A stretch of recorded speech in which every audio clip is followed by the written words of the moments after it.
विवादित सिंगर कौन है? खेसारी भैया। विवादित सिंगर। देखिए सच बोला है मैंने।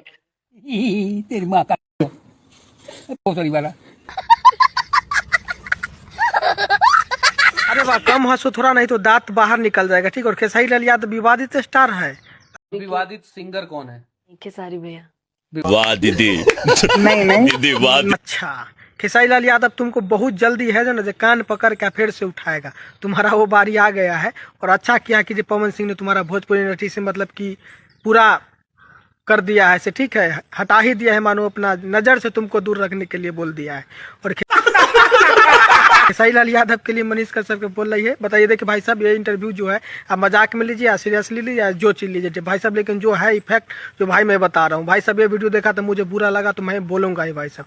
अनुपमा यादव का वो दिन आ गया है जब खेसारी लाल यादव के पास जाएंगे तेल लगाने और बोलेंगे प्लीज भैया जी हमको एक गाना करवा दीजिए, हमको कुछ काम दिलवा दीजिए, हमको भोजपुरी इंडस्ट्री में मतलब कि भीख मांगने का नौबत आ गया। ठीक है, और बहुत जल्दी आएगा। और अनुपमा यादव है जो आप कोई नहीं सहारा भाई साहब। पवन सिंह तो मानिए कि जे ना कार दिया तो आप तो पवन सिंह लेगा नहीं। पवन सिंह ऐसा मतलब कि ईगो पर कोई डालते हैं ना जल्दी ले लेते हैं से। अनुपमा यादव का यह सा करनी है। एक तरफ भाई साहब जब पवन सिंह काम दे रहे थे खेसारी लाल यादव को कुछ नहीं पूछती भाई साहब। खेसारी लाल यादव जी उन्होंने डायरेक्ट कहा कि उस स्टार का नाम हो सकता है लेकिन भोजपुरी का नहीं। ऐसी कोई बात नहीं है। बता दूं कि जो बराबरी नहीं कर पाते ना बुराई करते हैं। शर्म है कुछ शर्म। आज मतलब कि भोजपुरी में कहती है कि जे मेरा सब ठीक ठाक है, सबके साथ में काम करूंगी।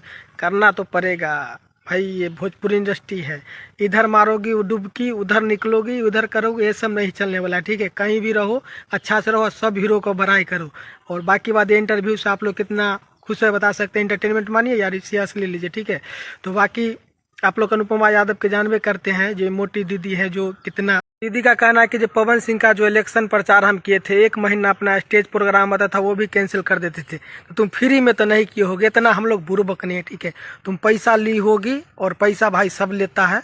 और पवन सिंह ऐसा आदमी नहीं है जो किसी को मतलब कि अपना साथ में रखे, प्रचार कराए, घुमाए, और उसको काम हर जाए तो उसको फोकट में रखे। पवन सिंह का ऐसा भाई नेचर नहीं है। ठीक है, पवन सिंह ऐसे कुछ भी बोल देता है लेकिन इस समय वो वॉइसेस ध्यान देने वाला इंसान है। तो तुमको पैसा दी होगी, बाकी बात आप चुगलपनी करोगे इधर उधर। मतलब बताइए ये क्या बोलता है पवन सिंह का जो हीरोइनी कौन था एक नया ये आस्था सिंह, उसका मतलब कि कोई फिल्म उलिम के में कोई सीन था या गाने उनमें, तो मतलब ये गई थी मैनेजर बन के जे पवन सिंह को कहने कि हटवा दीजिए। जैसे में लगता है कि जो पवन सिंह के मेहरारुए थी, मतलब कि पवन सिंह को हम जो बोलेंगे वो मान लेंगे।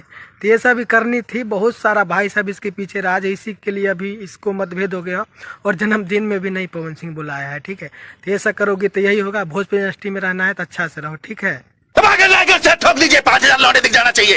ये 4000 के लिए मैं यहाँ पे